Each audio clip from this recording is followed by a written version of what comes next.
But now, I'd like to introduce someone who I think is very familiar to all of us. David Borris is a long-time 10th Congressional District resident and activist. He is the owner of Hell's Kitchen Catering. David is a very successful businessman. He's an incredible businessman. In fact, he's such a good businessman. David Borris is going to make a profit of this event. I don't know how he does it, you know, and he's not even a Jew. I'm telling you right now, I just don't know, but somehow or other, no, I'm kidding. He's laughing, right? David he's a member of the Northbrook Chamber of Commerce, a board member of the North Suburban Peace Initiative, very active with interfaith neighbors. He resides in my hometown. He's my home nigga, from Highland Park. He and his wife Carrie, and their 3 children, Benjamin, William, and Kate. So please welcome my good buddy. We'll talk about the cost of the Iraq War, David Borris.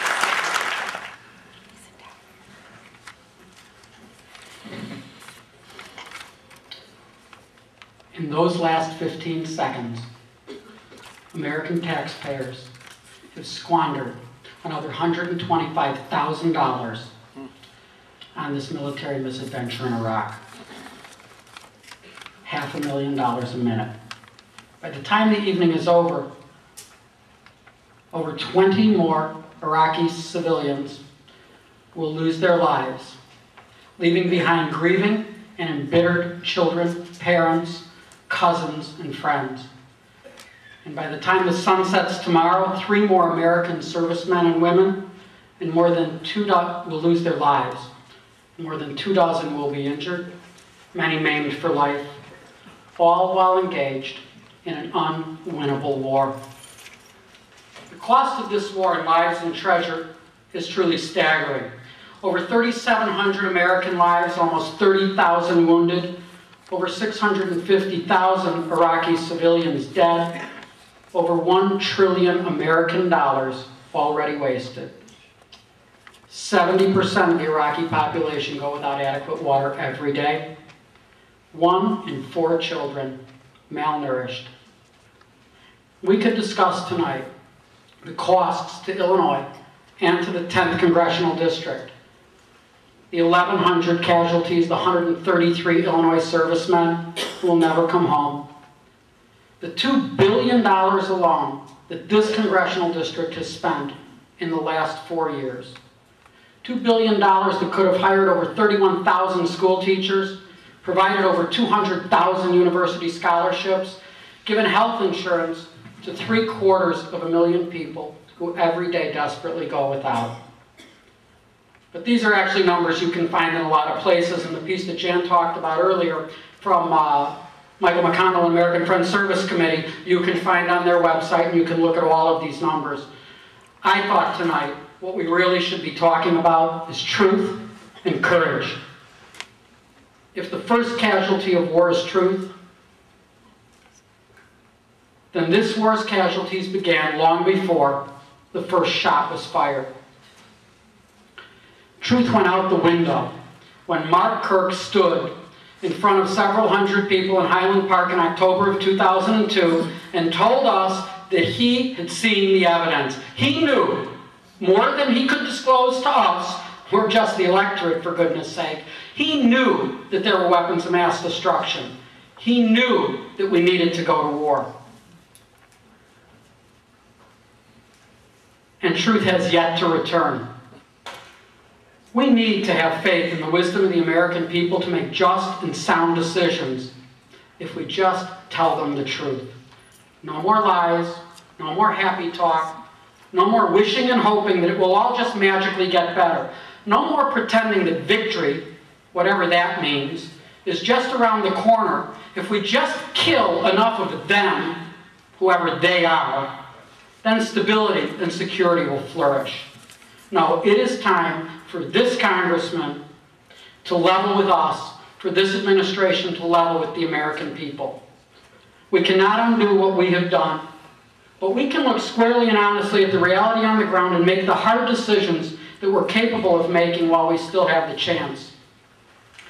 Nobody knows, nobody can possibly know what will happen when we remove the United States military presence from Iraq. But after 4.5 years of kicking down doors and terrorizing families, After 4.5 years of being complicit in the deaths of nearly 650,000 innocent men, women, and children, after 4.5 years of seeing the daily attack toll rise on American forces, as we pass each milestone that George Bush and Mark Kirk together promised us would bring increased security and increased stability, after 4.5 years of sacrificing America's credibility all over the world, after 4.5 years of systemically eroding the morale and capability of the finest fighting force the world has ever known to respond to true threats around the world, after 4.5 years of this trillion-dollar mistake, we do know what will happen if we stay. 2004, 70 attacks around Iraq on civilian and coalition forces. 2005, 95 attacks per day. 2006, 121 attacks per day. And in 2007, so far, 177 attacks each and every day, mostly on coalition occupying forces. Not quite 9 months ago, we stood together in Chicago Highland Park and millions of people all around the country to tragically mourn the 3,000th American combat casualty in Iraq. And we stood in Highland Park and beseeched our congressman at that time to act with courage to end this war. That if we could not face the reality on the ground and begin the withdrawal of American troops, then we would surely gather a year later to commemorate and mourn the 4,000th death. And it pains me now to say that we are only a couple of months away from that undeniable reality. Let us pledge here tonight not to continue down this reckless path. Let us pledge to demand that our congressmen take a stand and act to end this war now, lest we have to gather to mourn the 5,000, the 6,000. Let us not have to explain to our children how we were unable as a nation to admit that we made a mistake. So arrogant that we allowed 4 million Iraqis to be displaced from the only place they knew as home, 800,000 to perish in this quagmire, all the while mortgaging their future, our children's future, spending their education money, burning their health care dollars, and killing their future on this, what retired Lieutenant General William Odom, former National Security Advisor to Ronald Reagan, calls the greatest strategic disaster in United States history. Transgenerational.